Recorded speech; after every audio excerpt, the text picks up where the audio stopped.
हम आत्मा के बारे में बताएंगे।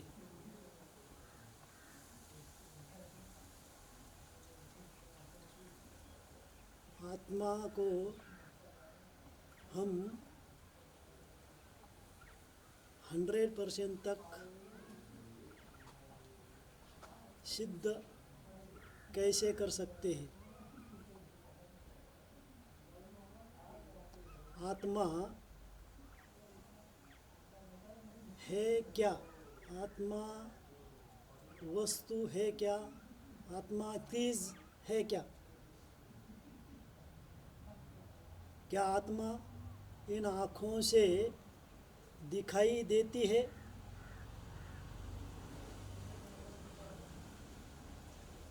आत्मा के बारे में विज्ञान क्या कहता है? आत्मा के बारे में अध्यात्म क्या कहता है? आत्मा अथवा ऊर्जा शरीर के किस हिस्से में रहती है? इन सारे सवालों के जवाब आज हम ढूंढेंगे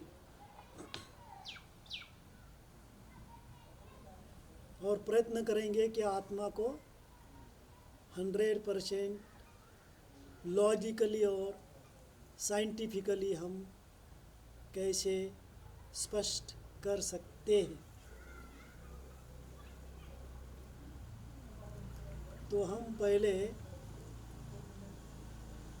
देखेंगे कि पहले मुख्य बात है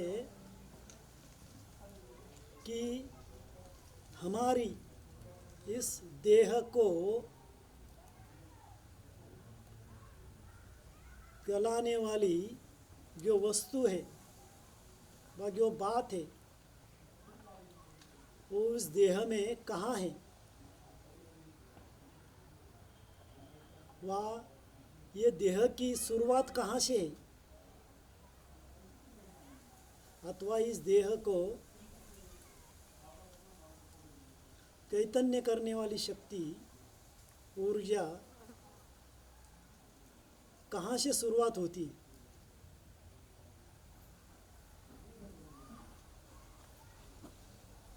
तो अब हम इस देह को चलाने वाली, देह को चैतन्य करने वाली शक्ति के बारे में देखेंगे। तो हम शुरुआत पीछे से करते हैं, जहाँ से भक्ति शुरू हो गई। वह अलग अलग धर्म के आत्माओं ने उनकी प्रेयर, भक्ति व दुआ करना सिखाए।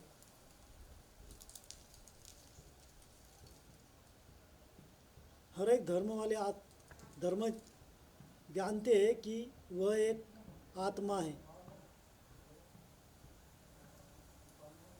तो वो इस शरीर में कहाँ है और इस शरीर की शुरुआत कैसे होती।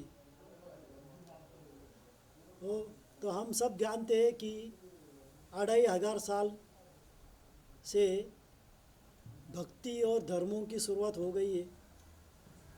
प्रार्थना करना, भक्ति करना, नमाज पढ़ना, ये सब शुरू हो गया।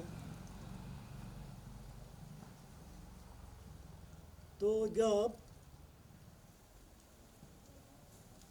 ये शुरुआत हुई, जब हम इंडिया की देखते हैं, इंडिया में भक्ति की शुरुआत जो 2500 साल पहले हुई, सोमनाथ मंदिर बनाया, तो ये भक्ति शुरुआत हुई कैसे?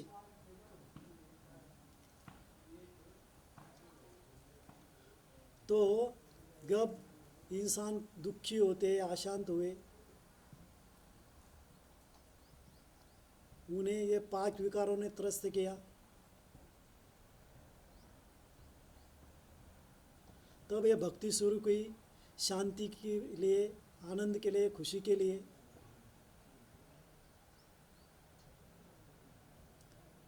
तो लोग अनेक धर्म में स्वयं को आत्मा समझते हैं, कोई रूह कहते, कोई सोल कहते। तो 2500 साल पहले तो हर एक ने अलग अलग मतांतर दिए आत्मा के बारे में, शरीर को चलाने वाली शक्ति के बारे में, शरीर की शुरुआत कहाँ से होती है उसके बारे में।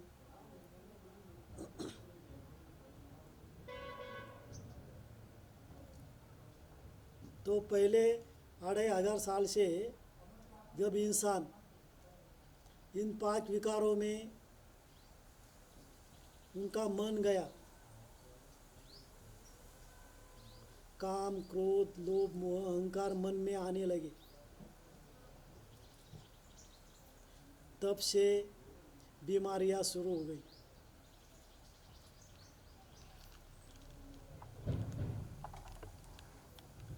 और जब अलग अलग धर्म में कथाएं हैं कि जब स्वर्ग था, हेवन था, वह बहिष्ठ था, तब देवी देवताएं वाम मार्ग में गए, अर्थात विकारों में गए। तब वहाँ देवता मनुष्य रूप में आ गए। वह हिंदू धर्म में कहते हैं कि जब ब्रह्मा और सरस्वती, वह देवी देवता जो है शुरुआती, जो इन 5 विकारों के वशीभूत हो गए, तो उन्होंने मनुष्य जन्म प्राप्त किया। और जो इसमें कुरान में कहते हैं, जब आदम और हव्वा जब बहिष्ठ में थे, अर्थात स्वर्ग में थे, तो अल्लाह ने कहा था कि आप उस वस्तु को त्याग दो, उस फल को सेवन मत करो, उस फल को मत खाओ। तो आदम और हव्वा ने उस फल को खाने के बाद अल्लाह ने उन्हें स्वर्ग से नरक में, अर्थात दोजख में डाल दिया। वैसे ही बाइबल में भी कहते हैं कि जो एडम और एव थे, गॉड ने उनको कहा था ये फल मत खाओ, वो फल खाया और वह स्वर्ग से नरक में आ गए। तो मनुष्य में जब 2500 साल से मन में 5 विकार आ गए, काम, क्रोध, लोभ, मोह, अहंकार, तो उन 5 विकारों के कारण उनके अंदर बीमारियां पैदा होने लगी।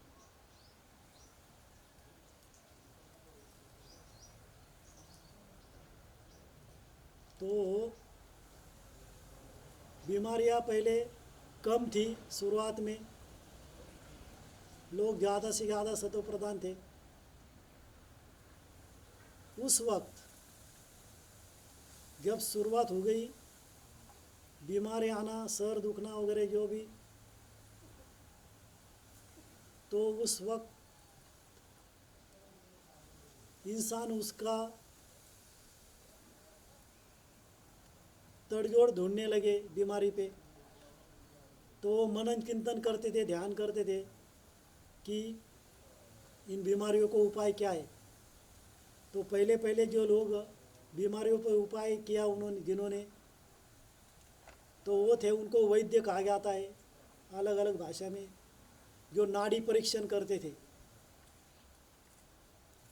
तो नाड़ी देख के वो बीमारी का इलाज बताते थे। तो उनसे पूछा गया कि नाड़ियाँ क्यों देखते हैं, तो बोले शरीर में सब नाड़ियाँ है और वो नाड़ियाँ शरीर को चलाती है, पूरे शरीर को चलाती है। और जब नाड़ियों में अवरोध तैयार होता है तो बीमारियाँ होती है। वो अवरोध को नष्ट करने के लिए वो नाड़ी परीक्षण करते थे और नाड़ी परीक्षण करके औषधि देते थे। तब वो कहते थे कि शरीर को नाड़ियाँ चलाती है।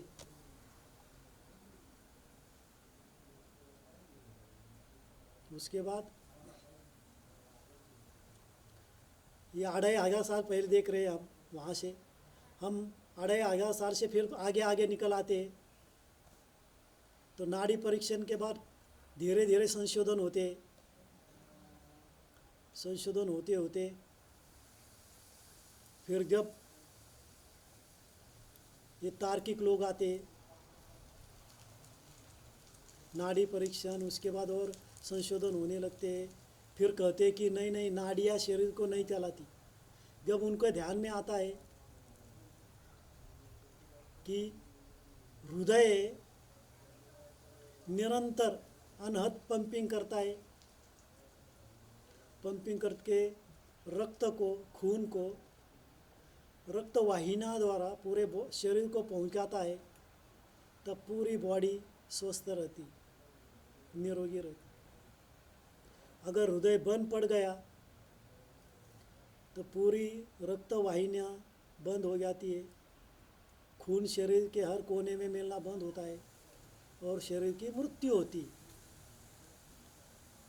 जब संशोधन में उनको ध्यान में आ गया लोगों को, तब उन्होंने कहना शुरू किया कि नाड़ियाँ शरीर को नहीं चलाती है, बल्कि हृदय शरीर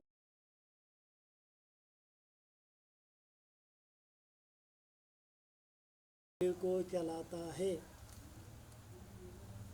तो ये संशोधन बढ़ने लगे, फिर अलग अलग वन औषधि तैयार होने लगी, हृदय को, रक्त को ठीक करना, इसके लिए अलग अलग औषधि बनाई गई। उसके बाद ये संशोधन बढ़ता गया, हम आगे निकलते गए। जब आगे निकलते आए फिर बीमारियां भी वैसी बढ़ने लगी, संशोधन भी बढ़ने लगे। अलग अलग तार्किक लोग, वैज्ञानिक लोग आने लगे, उन्हों के संशोधन चलने लगे कि शरीर चलता कैसे, कहाँ से शुरुआत है। और उसके बाद कंप्यूटर आ गए, कैमरे आ गए, अच्छे अच्छे कैमरे आ गए, सूक्ष्म से सूक्ष्म माइक्रोस्कोपिक कैमरे आ गए। उन कैमरों में दिखाई देने लगा ब्रेन। जब ब्रेन दिखाई देने लगा तभी सब जो भी संशोधक थे, वैज्ञानिक थे, डॉक्टर थे, तो उन्होंने कहा कि देखो, नाड़ियाँ शरीर को नहीं चलाती, हृदय भी शरीर को चलाता नहीं है। क्योंकि हम देखते हैं कि जब हृदय बदला जा सकता है, दूसरा डाला जा सकता है, तो जब हम कहते कि हृदय में आत्मा है, जब वो हृदय निकल गया तो दूसरा डाला तो उस शरीर की मृत्यु होनी चाहिए, लेकिन मृत्यु होती नहीं है, तो हृदय चलाता नहीं है। दूसरी बात, जब माइक्रोस्कोपिक कैमरा में ब्रेन दिखने लगा, पूरा ब्रेन, तब संशोधक वैज्ञानिकों ने कहा कि ब्रेन पूरे बॉडी को चलाता है, न कि नाड़ियाँ और हृदय।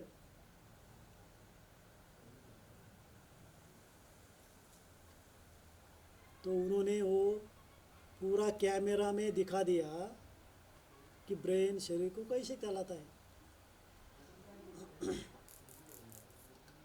तो ब्रेन कितना है हम देखेंगे, ब्रेन कितना है, कहाँ कैसा है। तो ब्रेन है जितना हमारे बाल है पीछे तक,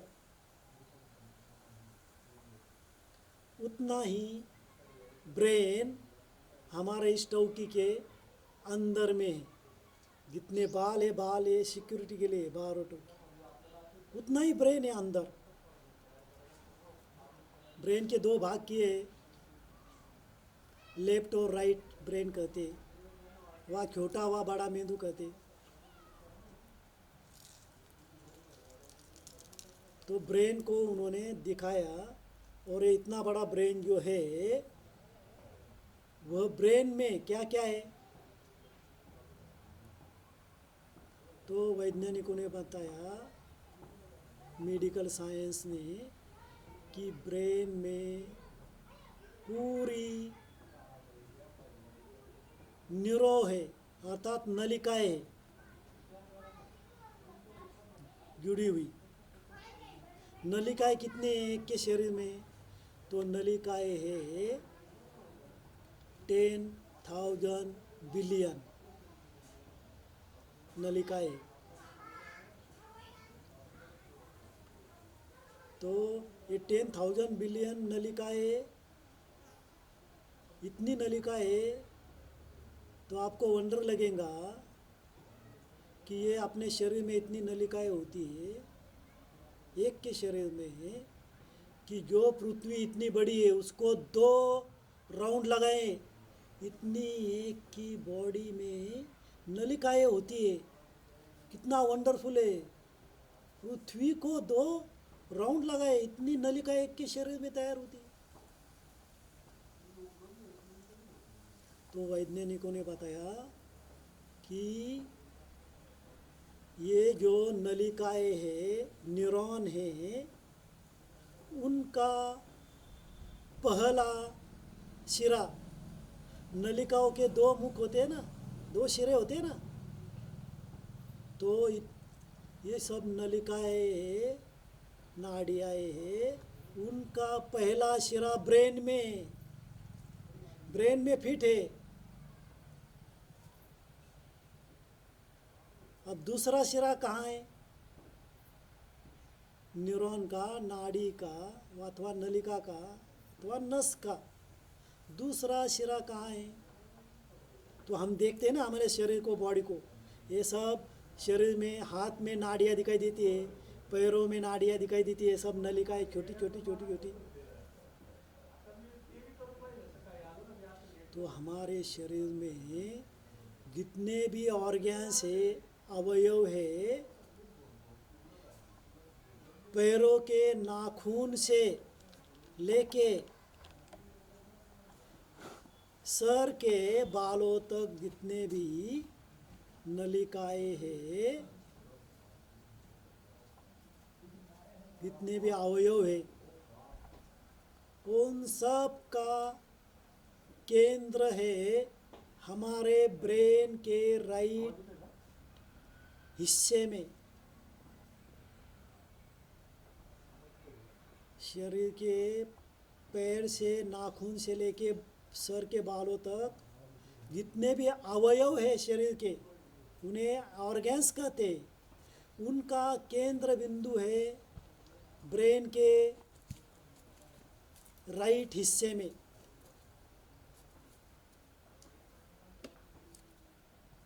वहाँ से नलिका पूरे ब्रेन में जुड़ी हुई है।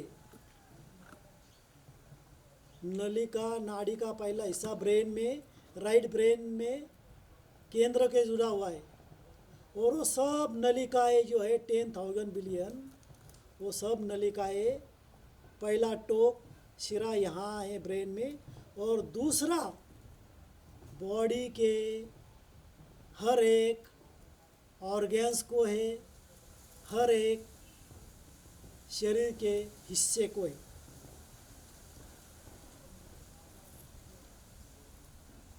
तो ये सब नाड़ियाँ पहले शुरुआत पहला यहाँ से होती है ब्रेन में, और सब नलिकाएं हर एक हिस्से को जाती है, आँख में, कान में, यहाँ से जाती है ब्रेन से दूसरा हिस्सा नलिका का।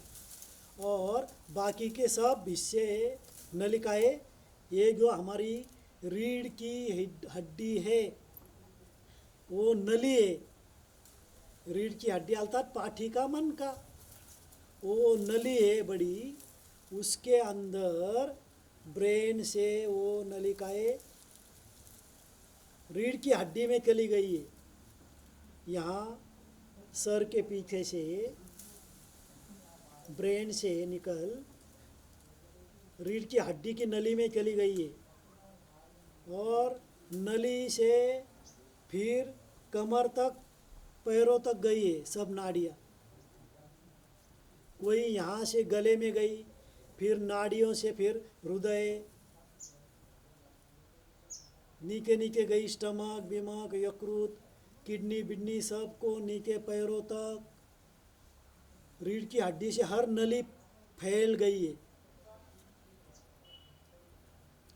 शरीर के हर हिस्से को ये नली चली गई। तो समझ में आ गया, ब्रेन है, ब्रेन में सब नलिका का पहला सिरा है, और दूसरा सिरा शरीर के नाखून से लेकर बालों तक गया हुआ है।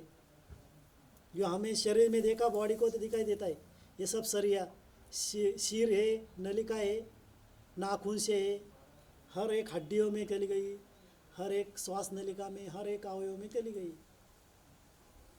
ये दूसरा टोक है। तो माइक्रोस्कोपिक कैमरा में सब ब्रेन दिखाई देने लगा है, अभी भी पूरा शरीर दिखाई देता है। तो पूरे ब्रेन में नलिका है, नलिका का दूसरा टोक है, हर एक अवयव में गया हुआ है। और ब्रेन क्या करता है, ब्रेन जो भी अवयव को जो चाहिए वो नलिका से हर एक अवयव को सप्लाई करता है नाड़ियों द्वारा। इसे कहते हैं ऑटोनॉमस नर्व सिस्टम, मेडिकल भाषा में कहते हैं ANS सिस्टम, अर्थात ऑटोनॉमस नर्व सिस्टम।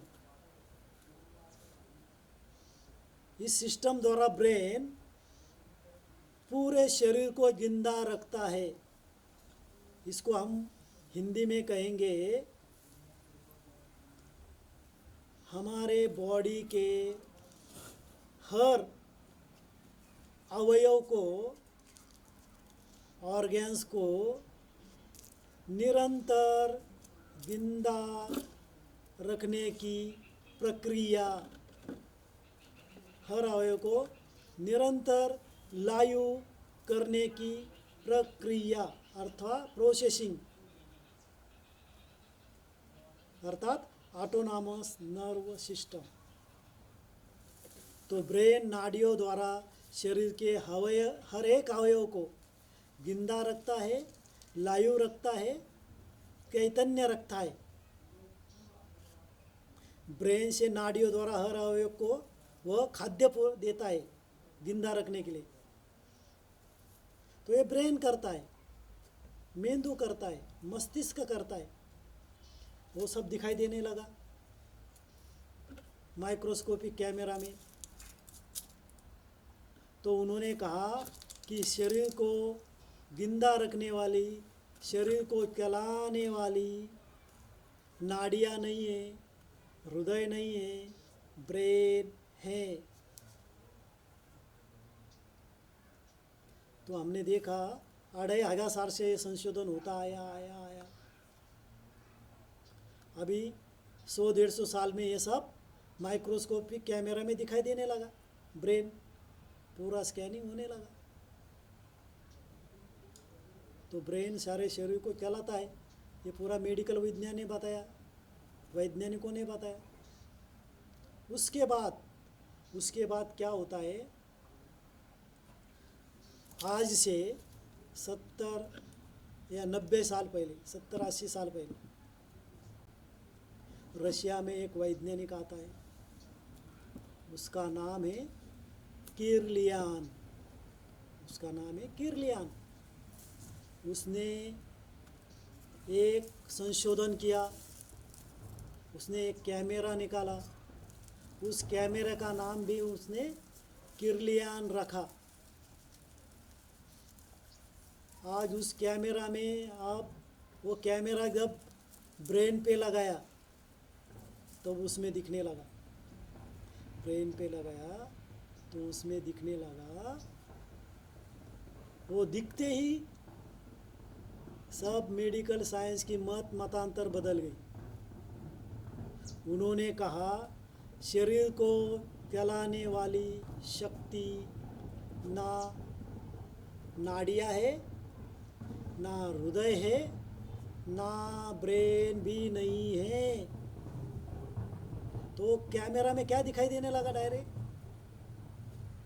कैमरे में दिखाई देने लगा कि हमारा जो ब्रेन है, इतना बड़ा ब्रेन है अंदर, उसमें दिखाई देने लगा। तो क्या दिखाई देने लगा? अभी मैं दिखाता हूँ आपको एक ऐसा प्रैक्टिकल। देखो, हमारी रीढ़ की हड्डी है, सबको मालूम है। यहाँ पीछे से रीढ़ की हड्डी, उसकी रीढ़ की हड्डी में हमारा ये जो ब्रेन है, इतना ये जो ब्रेन, ये जो है ना, यहाँ ये हिलता है, देखो ऐसा रीढ़ की हड्डी में ऐसा डाला हुआ है, ये ऐसा हिलता है ये ब्रेन पूरा। अब मैं उसको आपको सही तरीके से दिखाता हूँ, सिंपल तरह से मैं आपको समझाता हूँ। देखो, ये हाथ है, यहाँ से ऊपर ये है, समझो रीढ़ की हड्डी यानी पाठी का मन का, ये है।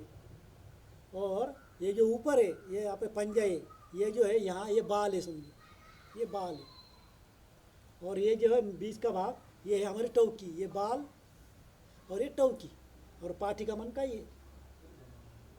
क्लियर? ये पाठी का मन का, ये बाल, ये टौकी, और इसके अंदर ये ब्रेन है, ये ब्रेन अंदर, ये इसके अंदर ये यहाँ तक ब्रेन है। हाँ, बाल, टौकी और ये ब्रेन इतना बड़ा। अब ब्रेन को हम क्या करते हैं? उल्टा करते हैं। और ये उल्टा किया, ये ब्रेन उल्टा हो गया, ये है ना ब्रेन, ये उल्टा हो गया। आपको दिखाई देता है ये उल्टा हो गया। अब ये ब्रेन का मध्य कौन सा है? इतना ब्रेन है ना, यहाँ तक, इतना यहाँ है ना, मैंने दिखाया नहीं? ये ब्रेन उल्टा किया यहाँ तक। उसका मध्य क्या है? ये। और ये क्या है? दोनों कान, ये दोनों कान है, ये दोनों कानों के बीच ये ब्रेन का मध्य आया, मध्य है ना, बराबर। यहाँ से यहाँ ब्रेन, उसका मध्य दोनों कानों के बीच, ये दोनों हाथ दोनों कानों के बीच, ये मध्य, ये उल्टा। हाँ, ये मध्य। तो यहाँ क्या है मालूम है? यहाँ 3 ग्रंथि है, 3 ग्रंथि, 3 ग्रंथि है यहाँ। और ये ग्रंथि क्या है? पार्ट ऑफ ब्रेन है, यानी कि ब्रेन का हिस्सा है, ब्रेन से सटी हुई है 3 ग्रंथि। पहली कौन सी है? पहली है हाइपोथैलेमस, उसका आकार कैसा है? बादाम का। उसके पास कौन सी है? पीनियल ग्रंथि, उसका आकार क्या है? उबला हुआ तांदुल, राइस, चावल, उबला हुआ चावल जैसा पीनियल ग्रंथि है। वो दोनों अशी सटी हुई है यहाँ, बरोबर ब्रेन के मध्य में, दोनों सटी हुई। बादाम जैसी हाइपोथैलेमस, उसके पास में पीनियल ग्रंथि चिपकी हुई उबले हुए तांदुल की। और उसके पास आता, ये समझो हाइपोथैलेमस, ये पीनियल, उसके नीचे है पिट्यूटरी, तीसरी ग्रंथि चिपकी हुई, उसका आकार ऐसा मूली जैसा, मूली जैसा। ये 3 ग्रंथि है यहाँ ब्रेन के मध्य में।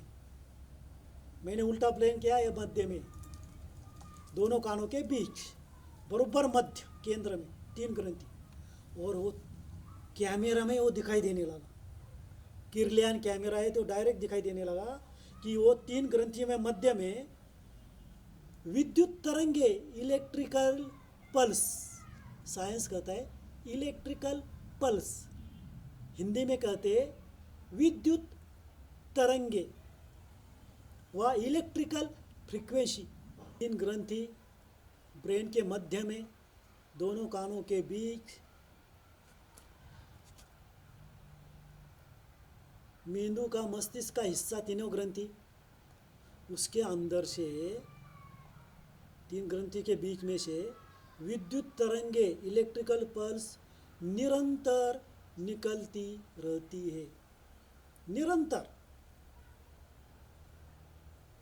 और वो विद्युत तरंगे ब्रेन में फैलती, पूरे ब्रेन में फैलती, पहले राइट ब्रेन में, वहाँ से फैलती है पूरे ब्रेन।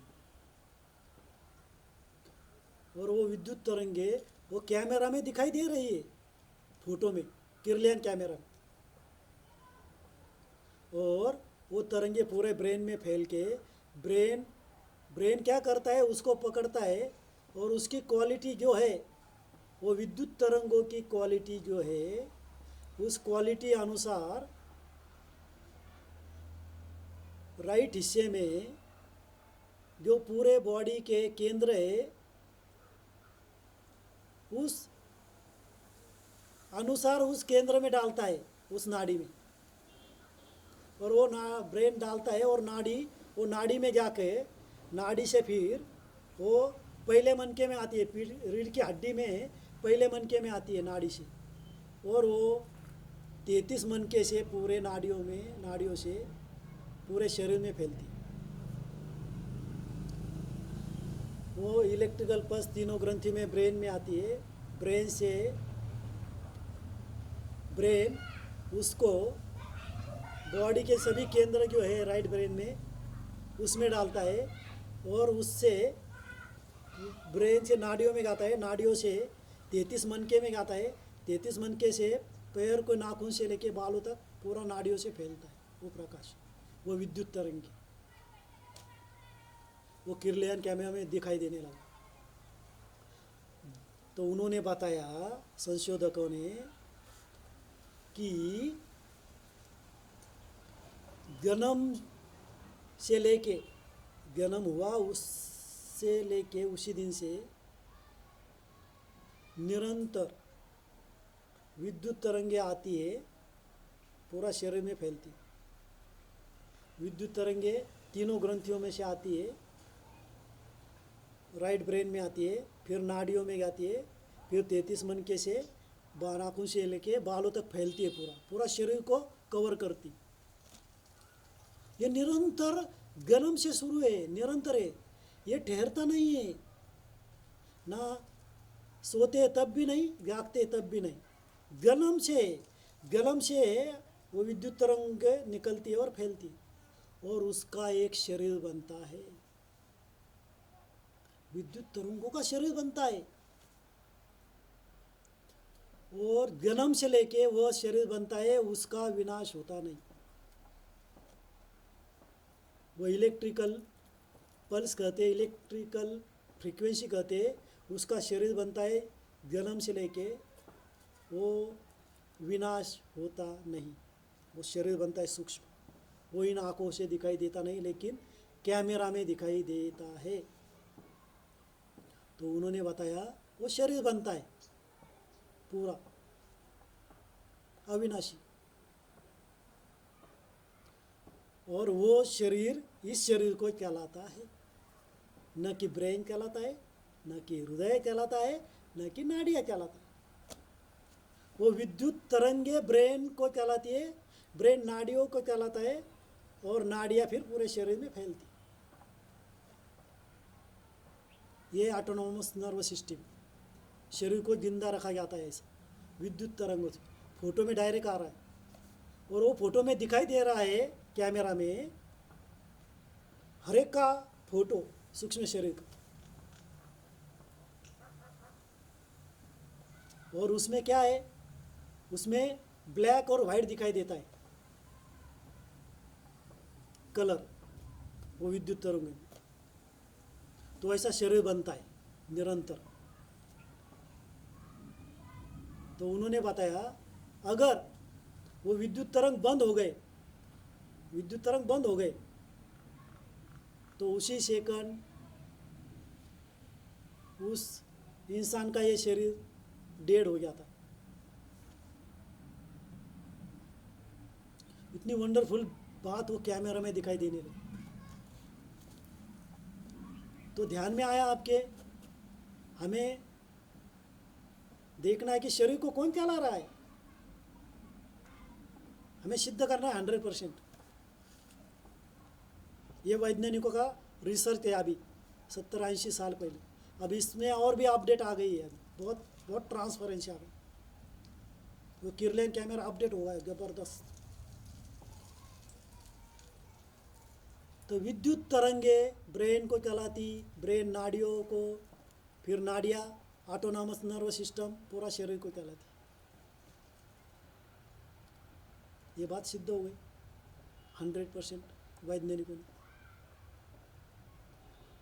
अब उन्होंने बताया विद्युत तरंग ही ब्रेन को चलाते हैं, वही सब कुछ है। उसके बाद नया मोड आया एक, अभी ये 70-80 साल पहले संशोधित हुआ ये कैमरा। उन्होंने बताया विद्युत तरंग बॉडी को चलाता है। उसके बाद कुछ साल बाद, यानी आज से कुछ 30-40 साल पहले, फिर भौतिक विज्ञानियों ने, यानी कि फिजिक्स साइंटिस्टों ने और रिसर्च किया। तो उन्होंने क्या बताया, उन्होंने बहुत वंडरफुल बात बताई। वो बात उन्होंने बताया, ना नाड़ियाँ शरीर को चलाती है, ना हृदय, ना ब्रेन, ना ही विद्युत तरंग। तो उन्होंने क्वेश्चन रख दिया वहाँ। वो बोले कि ये तीनों ग्रंथियों में से विद्युत तरंग आती है, लेकिन उस विद्युत तरंग को छोड़ने वाली एनर्जी वो 3 ग्रंथियों में बैठी है, वो दिखाई नहीं देती। वो विद्युत तरंगों को छोड़ने वाला है कौन है, वो है एनर्जी। उन्होंने बताया एनर्जी अर्थात शक्ति, एनर्जी अर्थात ऊर्जा का प्रवाह, शक्ति का प्रवाह, तरंगों का प्रवाह, विद्युत यानी चुंबकीय तरंगों का प्रवाह। बोले वो ऊर्जा अति सूक्ष्म है, वो इन आँखों को दिखाई नहीं देती, और वो तीनों ग्रंथियों के बीच में है, मध्य में। वो ना कैमरा में आती है, ना किसी में भी नहीं आती। हो विज्ञान के किसी भी साधन में वो दिखाई नहीं देती। वो है एनर्जी, ऊर्जा। वैज्ञानिकों ने बताया 100% ऊर्जा। अब आते मुख्य विषय। शरीर को ना नाड़ी चलाती है, ना हृदय चलाता है, ना ब्रेन चलाता है, ना विद्युत तरंग चलाता है, ऊर्जा चलाती है। और उसी ऊर्जा को अध्यात्म कहता है, आत्मा। तो हमारा विषय अब कंप्लीट हो गया, आत्मा को 100% सिद्ध करने का। वैज्ञानिक कहते ऊर्जा, एनर्जी, हम कहते अध्यात्म, आत्मा। अब मुझे बताओ, पृथ्वी पे जितने भी लोग हैं जो भगवान को मानने और न मानने वाले भी, हम उनको कहे कि साइंटिस्ट जिसे ऊर्जा कहता है, एनर्जी कहता है, उसे ही हम आत्मा कहते हैं। साइंटिस्ट उसे कहते, आत्मा को क्या कहते साइंटिस्ट? 2 बातें कहते। एनर्जी कैन नॉट डिस्ट्रॉय, अर्थात एनर्जी का कभी विनाश होता नहीं, वैज्ञानिक कहते। और क्या कहते कि एनर्जी कभी भी निर्माण नहीं की जा सकती, नई एनर्जी को जन्म नहीं दिया जा सकता। वैज्ञानिक 2 बातें कहते। एनर्जी विनाश नहीं होती, एनर्जी कभी नई तैयार नहीं होती। और हम क्या कहते, आत्मा अमर है, अर्थात आत्मा की कभी मृत्यु नहीं होती, और ना आत्मा का कभी जन्म होता है। वही तो कहा, दोनों बातें उन्होंने, एक्यूरेट। No chance. हो गया 100% आत्मा सिद्ध। वही आत्मा एनर्जी है। और उसके आगे हम बताते हैं अभी अध्यात्म आत्मा को क्या कहता है। ये तो सिद्ध हो गया 100% कि वही वैज्ञानिकों ने सिद्ध किया है कि आत्मा एनर्जी है, ऊर्जा है, वो अविनाशी है। एनर्जी कैनॉट डिस्ट्रॉय, ना उसका जन्म होता है, उसे ही हम कहते हैं आत्मा। और आत्मा में अमर, वो कभी मरती नहीं और उसका कभी जन्म होता नहीं। एक ही हो गया, एक्यूरेट। अब उसके आगे बोलते हैं आत्मा क्या है, आध्यात्म क्या कहता है। आध्यात्म कहता है आत्मा अति सूक्ष्म ज्योतिर्बिंदु है, इन आंखों से दिखाई नहीं देती। क्लियर, वैज्ञानिक वही कहते। नंबर 2, आत्मा में क्या है। आत्मा में 3 बातें मुख्य, एक ही है। पहले आत्मा में मन है, माइंड। उसके मन के बाद वो आत्मा विद्युत तरंगे छोड़ता है निरंतर, जो कैमरा में दिखाई देती। समझो, देखो, सबको मालूम है मन कभी ठहरता है। आप मुझे चैलेंज है, आप 2 मिनट मन को स्टॉप करके दिखाओ अपने मन को। चैलेंज है आपसे, कोई भी स्टॉप नहीं कर सकता मन को 2 मिनट, कोई भी नहीं। मन निरंतर शुरू है, सोते भी जागते भी। तो वो क्या करता है, विद्युत तरंग छोड़ता है। मन ने संकल्प किया, देखो अभी मैं बताता। मन ने संकल्प किया, मैं आत्मा शांत स्वरूप हूँ। मन ने संकल्प किया, मैं आत्मा शांत स्वरूप हूँ। तो अंदर क्या होता है, मैं कहा मन में कि लगी विद्युत तरंग आता है। आत्मा कहा कि आत्मा का विद्युत तरंग आता है। शांति कहा, शांति का स्वरूप का स्वरूप हूँ हूँ। ऐसे 5 है ना, 5 विद्युत तरंग आते हैं, यहाँ राइट में आते हैं और फैलते। जो भी संकल्प करेंगे वो विद्युत तरंग छोड़ता है।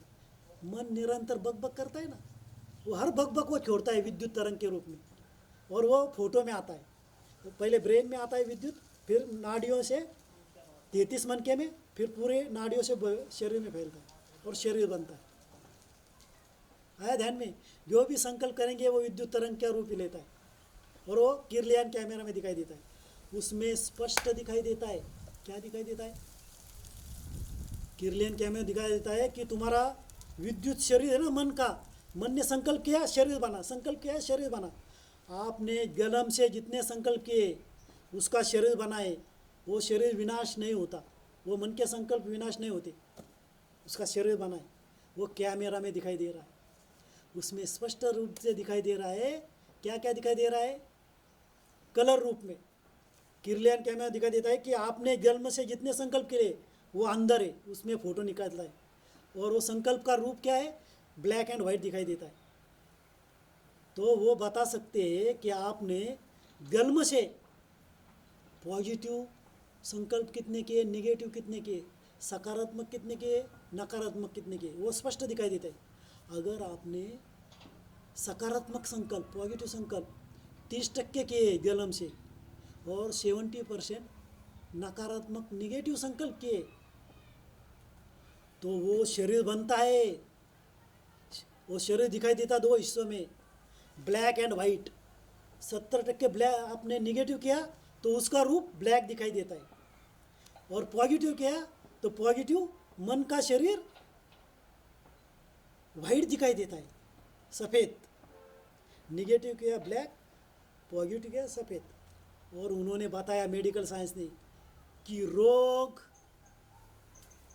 वहाँ होते हैं जहाँ ब्लैक शरीर है। वाइट शरीर में कभी भी रोग हो ही नहीं सकते।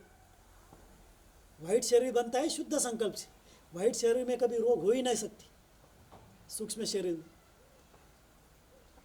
और ब्लैक शरीर में वही रोग होते हैं जहाँ ब्लैक है इस शरीर। इसलिए देवताओं को कभी रोग होते नहीं है, ये सिद्ध हो गया।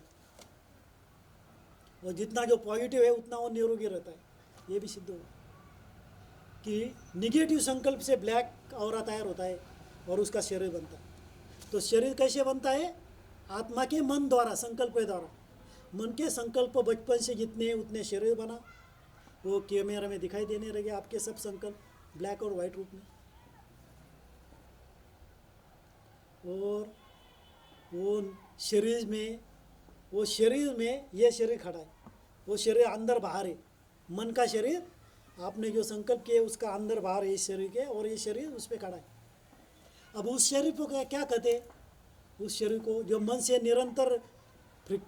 निरंतर निकला विद्युत तरंग और शरीर बना। तो हमने जन्म से आप तक जितने संकल्प किए उसका शरीर बना है, उसको क्या कहते हैं मालूम है?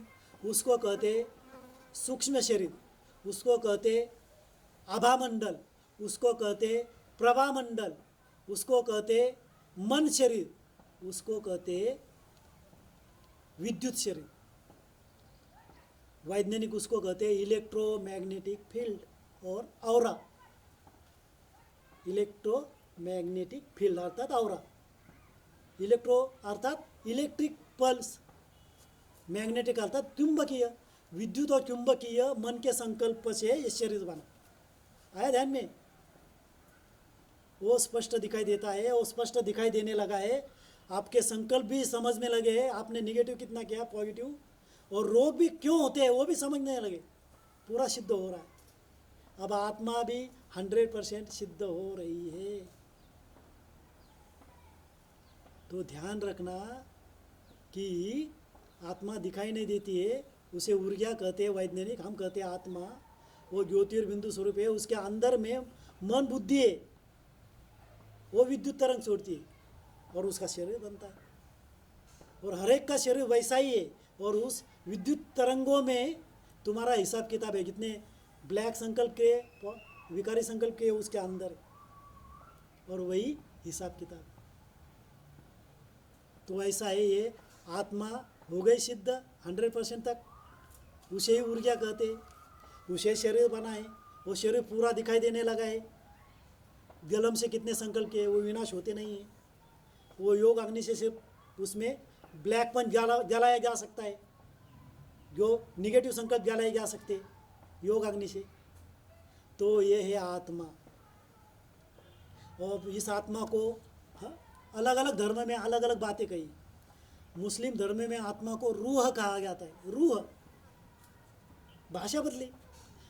हम उसमें आत्मा कहते, प्रकाश का बिंदु कहते, वो रूह कहते। क्रिश्चियन लोग सोल कहते, भाषा बदल गई, इंग्लिश सोल, उसे आत्मा कहते हम, मुस्लिम रूह। तो अलग अलग भाषा में अलग अलग आत्मा को बताया गया है। हर एक ने बताया वही आत्मा। अब ये भी सिद्ध होगा कि आत्मा यहाँ है भ्रुकुटी के बीच। अब भ्रुकुटी किसे कहते? ये जो मैंने दिखाया आपको, 3 ब्रेन का मध्य, दोनों कानों के बीच 3 ग्रंथि है, 2 ऐसी, एक ऐसी, एक हाइपोथैलेमस, ये पिनियल, हाइपोथैलेमस पिनियल, और ये पिट्यूटरी। उसका मध्य जो है सूक्ष्म मध्य, उससे विद्युत तरंग आते हैं, वहाँ ऊर्जा है, वैज्ञानिक कहते हैं, हम कहते हैं आत्मा है। वहाँ उसको कहते, वो जगह है गुफा जैसी, बरोबर ब्रेन के मध्य में, दोनों कानों के बीच, बरोबर भ्रुकुटी के, उसको कहते हैं भ्रुकुटी। ये 3 बातों में आत्मा है ना, वो गुफा जैसी भी है, उसको कहते हैं भ्रुकुटी। और हमारे जो पुराने ऋषि मुनि हैं, उन्होंने ग्रंथों में लिखा है, अनुभव किया, साक्षात्कार किया कि भ्रुकुटी में चमकता है एक अजब सितारा, और उसे ही कहते हैं भ्रुकुटी। आया ध्यान में? ब्रेन का मध्य, 3 ग्रंथियों का मध्य, उसे कहते हैं भ्रुकुटी। हो गया क्लियर क्या? ओम शांति।